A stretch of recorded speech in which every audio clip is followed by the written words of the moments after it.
साथियों, बात शुरू करने से पहले एक बात जो हम पिछले कुछ दिनों से देख रहे हैं कि आज बात करने के लिए कॉन्सिक्वेंसेस झेलना, आज बहुत you might face consequences for speaking up. बहुत सारी धमकियां आए दिन आती रहती हैं।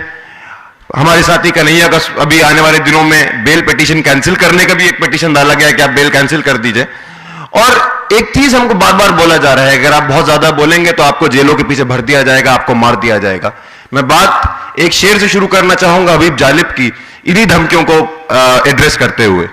क्यों डराते हो जिंदों की दीवार से, जुल्म की बात को, जहल की रात को, मैं नहीं मानता, मैं नहीं जानता।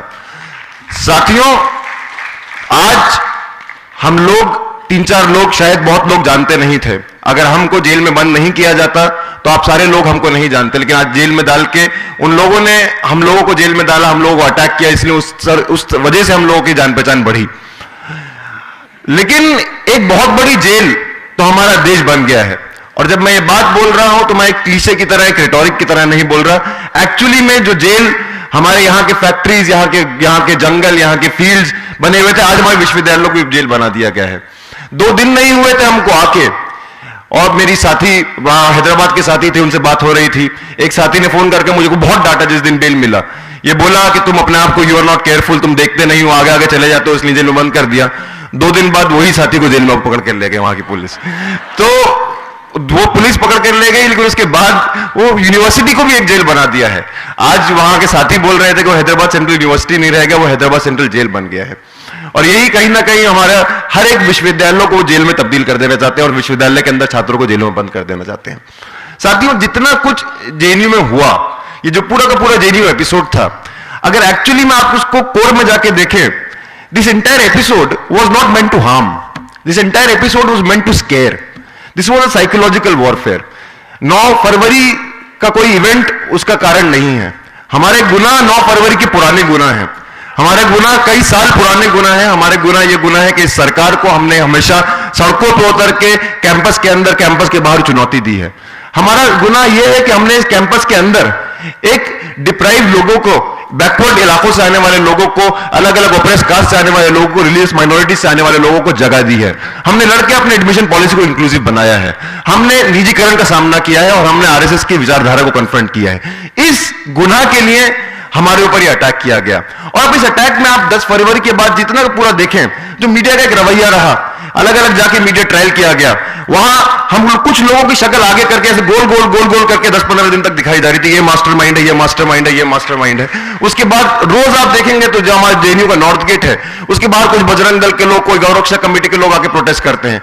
कॉमरेड कन्हैया को पटियाला कोर्ट में अटैक किया जाता है। और ये हर चीज, और जो कोई खड़ा होता है हम लोगों के साथ, उन सबको धमकियां मिलती हैं। मेरी 12 साल की बहन है, शुरुआत में उसको समझ में नहीं आ रहा था क्या हुआ, अंत तक वो सब कुछ समझ गई। उसको शुरुआत में ही धमकियां देनी शुरू कर दी थी, क्या अगर तुम अपने भाई के बारे में बोलोगे तो तुम्हारे भाई के साथ तुमको भी मार दिया जाएगा।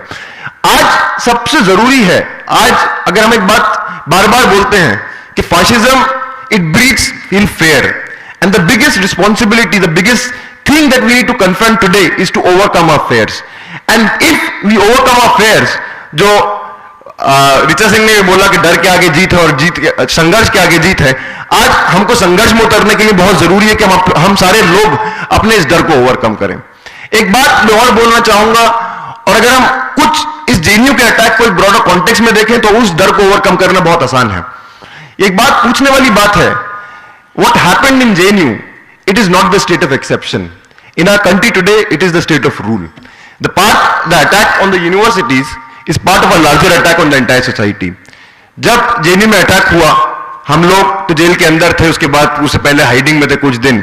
वापस आके जितने वहां नेशनलिज्म लेक्चर्स हुए, एक एक करके सारे लेक्चर्स को देख रहे थे। पी साईनाथ ने एक बात बोली थी कि जो अनडिक्लेयर्ड इमरजेंसी जेएनयू में पहुंची 2016 में, एनसीआर इलाके में वो 5 या 6 साल पहले ही पहुंच गई थी।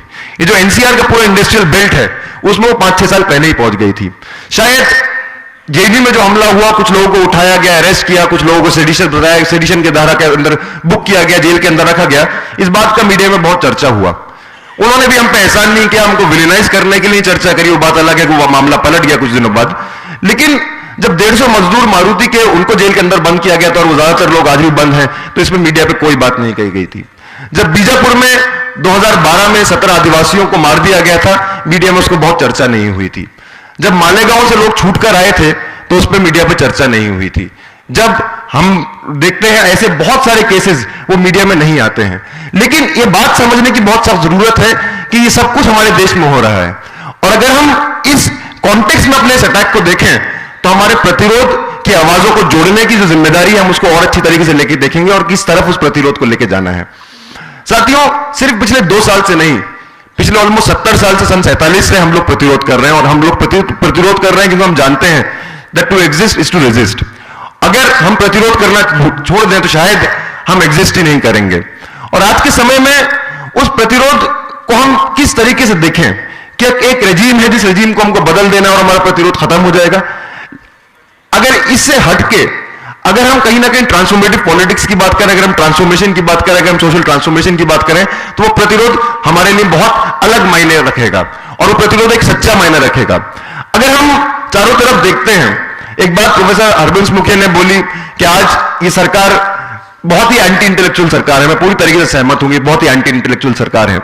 एक सवाल हम सारे इंटेलेक्चुअल्स को, हम सारे एकेडमिक्स को, हम सारे एक्टिविस्ट को, हम सारे स्टूडेंट्स को अपने आप से पूछना है, कहीं हम लोग इंटेलेक्चुअल्स होके, एकेडमिक्स होके, स्टूडेंट्स होके कहीं बाकी समाज से तो नहीं कट जा रहे हैं?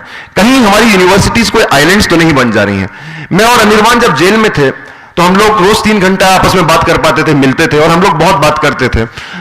मैंने बोला, अनिर्बान यार, कहीं ना कहीं संघ परिवार भी मार्क्सिस्ट हो गया है, क्योंकि इस पूरे दौरान उसने जिस तरीके से एनालाइज किया और जिस तरीके से अटैक किया है, actually they are more Marxist than us, they have done a wonderful class analysis. हम लोग right to dissent, freedom of expression, इस सब की बात करते रहते हैं, लेकिन आप जेएनयू का गेट से पार करके मुइरका ही जाइए, वहां right to dissent, freedom of expression बोलेंगे आप जाके, तो आपको 2 थप्पड़ मारे, बोलेगा देश विरोधी, वही हमारे लिए मैटर करता है। और ये चीज अगर हम इसको समझने की कोशिश करें ऐसा क्यों हो रहा है, तो कहीं ना कहीं हम उस प्रतिरोध को किस तरफ से लेके जाना है और किस तरीके से लोगों को ऑर्गेनाइज करना है, हम उसको समझ पाएंगे। आज प्रतिरोध करने के लिए सबसे ज्यादा जरूरी है कि हमारे पीछे लोग हों। कहीं ना कहीं उसकी कमी आज हमको सबसे ज्यादा महसूस होने को मिल रही है। हम कुछ इंटेलेक्चुअल्स, कुछ स्टूडेंट्स, कुछ एकेडमिक्स अगर उन लोगों से नहीं जुड़ेंगे और वो लोग अगर हमारे दुश्मन की तरफ चले जाए तो हमारे लिए सबसे बुरा वही होगा।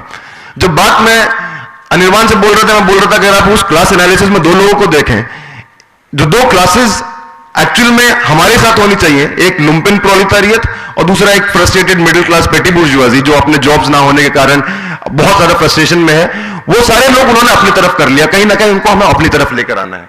आज इसीलिए जिम्मेदारी है कि हम अगर अपनी एकता प्रतिरोध की सिर्फ और सिर्फ इलेक्टोरल परम्यूटेशन और कॉम्बिनेशन के हिसाब से नहीं, बल्कि समाज की जनवादीकरण की बात करके करेंगे तो वो एकता बहुत ही मीनिंगफुल एकता होगी। आज आप देखिए, अलग अलग आज अगर नौकरियां नहीं है, उसका सीधा रिलेशन न्यूलिबरल इकोनॉमिक्स से है। अगर हम उस न्यूलिबरल इकोनॉमिक्स को क्वेश्चन नहीं करेंगे, उसको चैलेंज नहीं करेंगे, तो हो सकता है वही फ्रस्ट्रेटेड यूथ जिनको जॉब नहीं है, शायद वो आरएसएस के साथ चले जाए। अगर हम पेट्रियार्की को, पितृसत्ता को कन्फ्रंट नहीं करेंगे, तो हो सकता है बहुत सारे गरीब लोग वो लव जिहाद की बोगी में अब जिनके एंग्जाइटी रहती है अपनी बेटी को लेके, वो कहीं ना कहीं आरएसएस के साथ जाके खड़ा हो जाए। आज इन सारे एस्पेक्ट्स पे अगर हम समाज के जनवादीकरण के लिए लड़ेंगे तो हम आरएसएस को अपने आप ही आइसोलेट करेंगे, और बहुत जरूरी है हम उसको आइसोलेट करें। एक बात मैं और बोल के अपनी बात खत्म करना चाहूंगा कि साथियों, आज की लड़ाई जो विश्वविद्यालयों की ऋचा सिंह ने बोली कि उन्होंने आज सारे यूनिवर्सिटीज को एक कर दिया है, एक यूनिटी लेकर आ गए हैं। एक बात हमको यूनिवर्सिटीज में बहुत समझने की बात है, जो मैं पहले बोल रहा था कि this can not be a fight to protect some of our privileged spaces. This actually has to be a fight where we stand with the underprivileged. Because as I said, the attack on the universities is part of a wider attack on the entire society. I'll end by referring to one region of this country.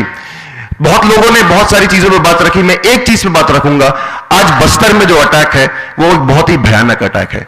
JNU में जो हुआ उसके मुकाबले में कुछ नहीं है। जो सोनी सोरी के साथ हुआ, जो जगदलपुर लीगल एड ग्रुप के साथ जो हुआ, जो मालिनी सुब्रमण्यम के साथ हुआ, और कई सारे सैकड़ों जर्नलिस्ट के साथ हुआ, 4-5 जर्नलिस्ट जेल के अंदर हैं, बहुत सारे जर्नलिस्ट को धमकाया जा रहा है, वो एक प्रिपरेशन है। एक जंग जो हमारे देश की सरकार ने उस इलाके में छेड़ी थी, आज वो जंग और ज्यादा गोरी होती जा रही है। हम कोई समझना चाहिए, जनवरी में दिसंबर में बहुत सारे केसेस आए कि जहां रेप ऑफ आदिवासी वुमेन का बाय आर्म फोर्सेस के वो सारे इंस्टेंसेस सामने आए।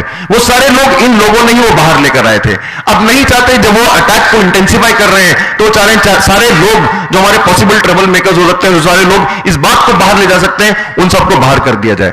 मैं जानता हूं हम सारे लोगों के बहुत सारे पॉलिटिकल डिफरेंसेस हो सकते हैं। ये पूरा बस्तर में सेंट्रल इंडिया में अनफोल्ड कर रहा है, उसमें हम किस तरीके से देखते हैं, और वो हमारे डिफरेंसेस होने चाहिए। वो हमारे डिफरेंसेस हम लोगों को एनरिच करेंगे, हमारी अंडरस्टैंडिंग को एनरिच करेंगे। लेकिन एक बात पे हम लोग एकता बना सकते हैं कि जो बस्तर में जंग है, जो ऑपरेशन ग्रीन हंट है, उसको बंद किया जाए। आज बहुत जरूरी है, अगर हम ये सारी सॉलिडारिटीज बनाएं, और इस सॉलिडारिटी का सबसे बड़ा सिंबल अगर हमारे सामने कोई है, शायद एक डाइग्रेशन लगे लेकिन उसके बावजूद मैं बोलूंगा वो रोहित वेमुला है। क्योंकि Rohit Vemula, when he writes that I was reduced to my immediate identity and he rebels against that through his death, that we need to understand. Rohit Vemula का सुसाइड बहुत सारे सैकड़ों सुसाइड दलित स्टूडेंट्स ने किए, लेकिन रोहित वेमुला का सुसाइड एक तरीके से अलग भी था, because he was not any other Dalit student who was harassed and who went into depression, who committed suicide. He was a fighter, he was an activist. He was fighting for his rights, and he was fighting not for only the rights of his community, but he was standing with other communities that are facing persecution. As a Dalit, he was also standing with the Muslims. As a Dalit, he was also talking about what happened in Muzaffarnagar. As a Dalit, he was also talking about the capital punishment meted out to Yaqub Memon, and we need to learn something from him.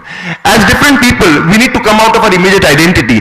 We need to come out of our immediate locations, and we need to build these solidarities. अगर हम इन सारी सॉलिडारिटीज को बनाएं, आज students movement के सामने बहुत बड़ी जिम्मेदारी है, और मैं मानता हूं, और ये बात हम लोग रोज जेएनयू में डिस्कस करते रहते हैं कि आज इन सारे सॉलिडारिटीज को एक करना, चाहे वो बस्तर में हो, चाहे वो होंडा वर्कर्स के साथ हो, चाहे कोई भी इलाके में किसी भी किस्म का शोषण हो, अगर हम इन सबको यूनाइट करेंगे, जब भी हम इस फाशीवाद को सोशल बेसिस को खत्म करवा पाएंगे। सिर्फ और सिर्फ इस समय बीजेपी की सरकार कोई नहीं, बल्कि हो सकता है बीजेपी की सरकार चले जाए, लेकिन अगर हम उस सोशल बेसिस को खत्म नहीं करेंगे तो हम फाशीवाद को सही तरीके से हरा नहीं सकते। आज सबसे बड़ी जिम्मेदारी है कि इस सारी लड़ाइयों के साथ हम उस फाशीवाद को कन्फ्रंट करें, हराएं। शुक्रिया। इनकलाब जिंदाबाद।